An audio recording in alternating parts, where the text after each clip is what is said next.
She vanished without a trace, but the evidence left behind tells a story darker than anyone could have imagined. She was just a little girl, bright-eyed, full of potential, and deserving of love and protection. Yet Erica Parsons' name became synonymous with betrayal, lies, and unimaginable cruelty. Her disappearance was a mystery that baffled investigators, but the truth revealed a much darker story, a story that raises questions no one wants to answer. How could someone hurt an innocent child and live with it? Can you imagine a child being failed by the very people meant to protect them? And how well do we really know what happens behind closed doors in a home that seems perfectly normal from the outside? This is the case of Erica Lynn Parsons, the missing girl who wasn't missing in the traditional sense. Her adoptive parents, Casey and Sandy Parsons, presented themselves as ordinary caregivers. But their lives were built on lies, manipulation, and the horrific exploitation of a child they were supposed to nurture. Erica Lynn Parsons was born on February 24, 1998, in North Carolina. Her biological mother, Carolyn Parsons, separated from her husband, Steve, who was not Erica's biological father, before Erica was born. Carolyn, who already had 3 other children, felt she couldn't afford to care for Erica and sought an alternative placement for her. She later explained that she didn't want Erica to grow up in foster care or homeless shelters as she had. Sandy and Casey Parsons, Carolyn's brother-in-law and sister-in-law, offered to adopt Erica. By this time, Casey and Sandy had been married for several years. The two had met in their early 20s and married in the mid-1990s.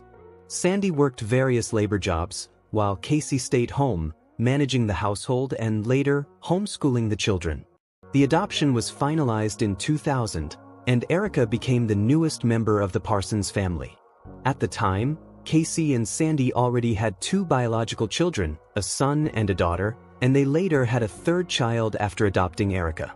To the outside world, they appeared to be a family who had opened their hearts to a child in need, but the reality was far different. Carolyn, despite her struggles, had occasional visits with Erica and last saw her in January 2011. Erica's biological father, Billy Dean Goodman, passed away of natural causes in 2016, never knowing the full extent of what had happened to his daughter. For Carolyn, allowing Erica to be adopted by family members was an act of love, a choice meant to ensure that Erica would grow up in a stable home with relatives who could provide for her. Carolyn later recounted how she had been assured Erica would be treated as one of their own, with Casey and Sandy promising to give her the life she deserved. But Carolyn's trust was betrayed. Over time, she began to notice troubling signs during her limited interactions with Erica. Erica often seemed withdrawn, and Carolyn's questions about her well-being were met with dismissive or vague answers from the Parsons. Still, Carolyn, grappling with her own challenges, believed that Erica was in a safe and loving environment. What she didn't know was that Erica's life was anything but stable or loving. For years, Erica's presence in the Parsons home was rarely questioned. She was homeschooled, isolated from friends and neighbors, and hidden from the public eye. It wasn't until July 30, 2013, when Erica's adoptive brother, Jamie Parsons, walked into the Rowan County Sheriff's Office, that the world learned the horrifying truth: Erica had been missing for nearly 2 years. But Casey and Sandy claimed there was no need for alarm. They told investigators that Erica had gone to live with her biological grandmother, a woman they called Nan. At first, the explanation seemed plausible. Why wouldn't Erica's biological family want to stay connected to her? But when detectives searched for Nan, they discovered something chilling. Nan didn't exist. The name was a fabrication, one of many lies Casey and Sandy Parsons had spun to cover up the unthinkable.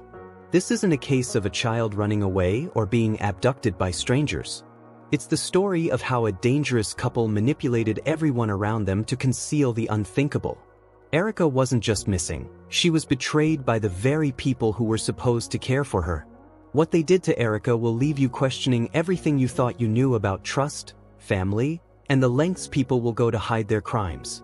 Salisbury, North Carolina, is the kind of place where life moves a little slower. Families know each other, children play on tree-lined streets, and neighbors wave as they pass. It's the kind of town where people trust each other, where you don't expect to hear stories like this. But in the quiet corners of this small town, something terrible was happening behind closed doors. Casey and Sandy Parsons lived in a modest home on Miller Chapel Road, a house that looked perfectly ordinary from the outside. But inside, Erica Parsons was enduring a nightmare. Homeschooled by Casey, she was kept out of the public eye, making it easier for her adoptive parents to hide the signs of abuse. Extended family members later recounted stories of Erica being locked in a closet, forced to eat dog food, and subjected to unimaginable cruelty. The world outside the Parsons home went on as usual. No one knew the extent of Erica's suffering, and no one could have imagined how far Casey and Sandy would go to conceal their crimes. For nearly 2 years, they continued to claim government benefits meant for Erica, using the money to support their family even as they spun elaborate lies about her supposed new life with Nan. Erica was born into a difficult situation, but those who knew her as a young child described her as sweet and gentle. She loved to draw and had big dreams of becoming an artist. Erica was a quiet girl, often shy but eager to please. Extended family members remember her as a kind child who sought affection and validation, even in small ways. She had a smile that lit up the room and a love for animals, often finding comfort in caring for pets and imagining a world where she felt truly safe. As she grew older, Erica's life became increasingly isolated. She was homeschooled, which limited her interactions with other children and adults. This isolation made it easy for Casey and Sandy Parsons to hide their treatment of her. Erica's disappearance didn't immediately raise red flags because, to the outside world, she was never a consistent presence in the community. Family members who visited the Parsons home recalled seeing Erica treated differently than the other children. She was often scolded harshly, made to do extra chores, or excluded from family activities. Over time, these glimpses of mistreatment hinted at a much darker reality hidden behind the walls of the Parsons home. As you listen to Erica's story, do you find yourself wondering, how could no one have talked? How could a little girl endure so much pain without someone stepping in to save her? Would you have seen the signs if Erica were in your community? The investigation into Erica Parsons' disappearance grew increasingly complex as detectives delved into her tragic story. With every interview, search, and new piece of evidence, a grim picture began to form, one that revealed not just the depths of Casey and Sandy Parsons' deception but the harrowing abuse Erica endured before she vanished. Detectives started by interviewing Casey and Sandy Parsons multiple times, hoping to extract information about Erica's whereabouts. However, the couple's responses were evasive and riddled with inconsistencies. They stuck to their story that Erica was living with her biological grandmother, Nan, despite detectives confirming that Nan did not exist. Each interview highlighted the couple's unwillingness to cooperate. When pressed about Erica's last known whereabouts, Casey often grew defensive, while Sandy deferred to her, offering little to no additional information. Beyond the interviews, detectives combed through the Parsons home in search of clues. The searches uncovered troubling evidence, such as Erica's bedroom, which appeared to have been abandoned long before her supposed move to Asheville. Investigators found no clothing, toys, or personal items belonging to Erica, further supporting the theory that she had not lived in the home for years. Additionally, forensic testing revealed no trace of Erica in the home, a discovery that left investigators with more questions than answers. The financial records provided another crucial piece of the puzzle. By analyzing bank statements and government documents, detectives uncovered a clear pattern of fraud. The Parsons had continued to claim adoption subsidies and other benefits for Erica long after she had disappeared. These records painted a picture of a couple motivated by greed, willing to exploit Erica even after her absence. Detectives theorized that the financial benefits provided a motive for Casey and Sandy to cover up Erica's disappearance, as losing those funds would have exposed their lies. As the investigation deepened, the inconsistencies in Casey and Sandy's stories became glaring. In one interview, Casey claimed that Erica had run away because she was unhappy. In another, she insisted that Erica had voluntarily gone to live with Nan and was thriving. When investigators asked for proof of these claims, such as letters, photographs, or contact information, Casey deflected and provided fabricated evidence, including forged letters purportedly from Erica. Each lie unraveled further under scrutiny, but Casey and Sandy continued to stonewall investigators at every turn. Their resistance extended to family members as well. Relatives who asked about Erica were met with hostility or vague explanations. Some family members later recounted how Casey had manipulated them into believing her stories, often using guilt or intimidation to silence their doubts. This pattern of manipulation and control allowed the Parsons to maintain their facade for years, even as suspicions grew. From the outset, Casey and Sandy Parsons were the primary suspects in Erica's disappearance. Their behavior, combined with the mounting evidence of abuse and fraud, left little doubt in the minds of investigators. Detectives theorized that Casey and Sandy had harmed Erica, either intentionally or through neglect, and then devised an elaborate scheme to cover up her absence. The continued collection of benefits suggested a calculated effort to exploit Erica even after she was no longer in their care. The revelations about Erica's treatment within the Parsons home were particularly shocking. Jamie Parsons, Erica's adoptive brother, detailed years of abuse that Erica endured at the hands of Casey and Sandy. He described how Erica was frequently beaten, locked in a small closet for hours or even days, and denied food as punishment. Extended family members corroborated these accounts, recalling instances where Erica was excluded from family activities or treated harshly compared to the other children. The picture that emerged was one of relentless cruelty, hidden behind the closed doors of the Parsons home. Theories about Erica's ultimate fate varied, but investigators were unanimous in their belief that Casey and Sandy knew far more than they were letting on. Some speculated that Erica had died as a result of the abuse and that the Parsons had disposed of her body to avoid detection. Others considered the possibility that Erica had been sent away to live with someone else, though no evidence supported this theory. The lack of physical evidence made it difficult to confirm what had happened, but the focus remained squarely on the Parsons. When the story of Erica Parsons' disappearance became public, it sent shockwaves through the community and quickly garnered national attention. News outlets picked up the case, broadcasting the troubling details of Erica's life and the ongoing investigation. Headlines described the bizarre and heartbreaking nature of the case, with many highlighting the fact that Erica had been missing for years before anyone reported her absence. The community's reaction was one of disbelief and outrage. How could a child go missing for so long without anyone noticing? Why had no one intervened? These questions dominated local discussions, sparking debates about the role of family, neighbors, and social services in preventing such tragedies. Candlelight vigils were held in Erica's honor, with community members coming together to demand justice and ensure that her story was not forgotten.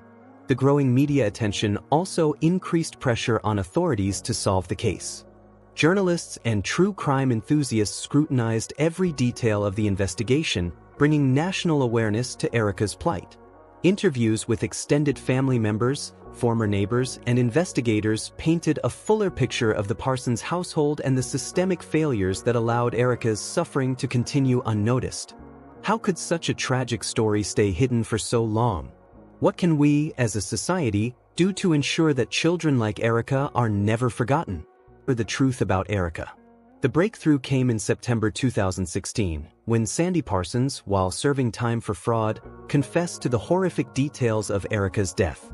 In a moment of partial cooperation, he led authorities to Erica's remains in a rural area of Chesterfield County, South Carolina.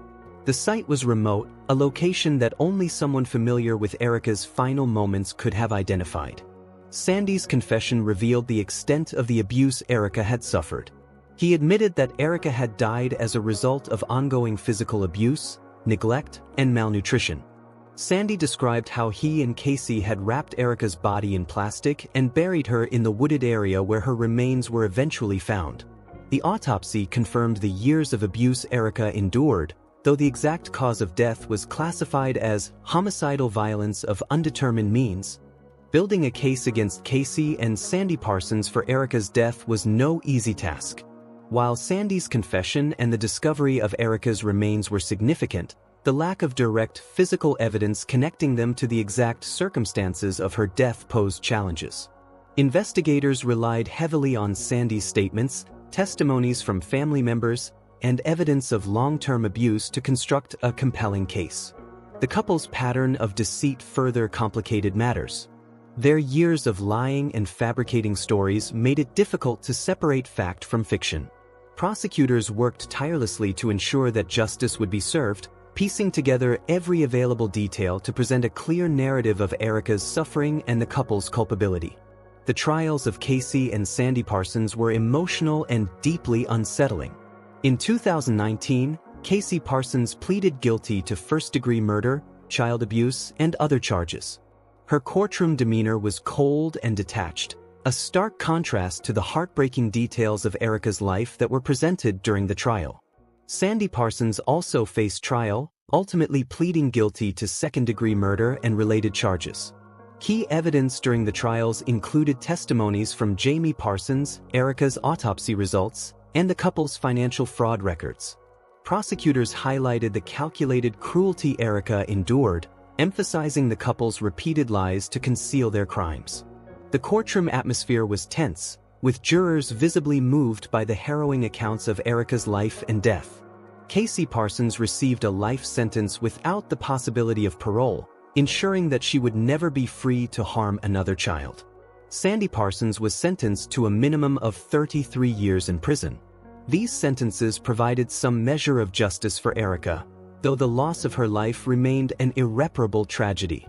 Despite the convictions of Casey and Sandy Parsons, lingering questions remain. How was Erica's suffering allowed to continue for so long without intervention? Extended family members, neighbors, and even social services had opportunities to notice the signs of abuse, yet no one stepped in decisively to save her. Investigators also questioned whether others in the Parsons circle knew more about Erica's fate than they admitted. While Casey and Sandy bore the primary responsibility, the broader failure of the system to protect Erica remains a sobering aspect of this case. As you hear Erica's story, do you wonder what signs were missed? How many children like Erica are suffering in silence today? What can we do as a community to ensure that no child's pain goes unnoticed? The story of Erica Parsons is a devastating reminder of the importance of vigilance and accountability. By reflecting on her case, we can strive to prevent similar tragedies and honor Erica's memory by advocating for the safety and well-being of all children. Today, Casey and Sandy Parsons remain incarcerated, serving their sentences for the abuse, fraud, and murder of Erica Parsons. Casey is serving life without parole, while Sandy faces a minimum of 33 years in prison. These sentences, while providing a sense of justice, cannot undo the suffering Erica endured or the tragic loss of her life. Erica's case has had a profound impact on child welfare policies in North Carolina and beyond. Advocates have pushed for stronger measures to protect vulnerable children, including improved oversight of adoptive families and enhanced training for social workers to recognize signs of abuse. The tragic failure to protect Erica has become a catalyst for systemic change, ensuring that her story serves as a warning and a call to action. Within the community, Erica's memory is honored in small but meaningful ways. Vigils, memorials, and local efforts to support at-risk children have sprung up in her name. Extended family members and neighbors who once lived alongside Erica now speak openly about their regrets and the lessons they've learned, hoping to inspire others to act when they see signs of abuse or neglect. The story of Erica Parsons is a haunting reminder of the systemic failures that allowed her suffering to go unnoticed for so long. From family members who turned a blind eye to neighbors who didn't ask questions, to the social services system that failed to intervene, multiple layers of protection broke down. Erica's life and death compel us to confront uncomfortable truths about the responsibilities we all share in protecting vulnerable children. What can we do as a society to protect vulnerable children and prevent tragedies like this? How can we ensure that no child is left unheard, unseen, or unprotected? To honor Erica's memory, we must remain vigilant.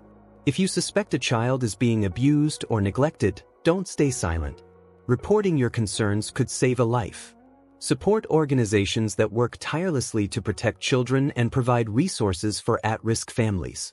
Thank you for watching and keeping Erica's story alive.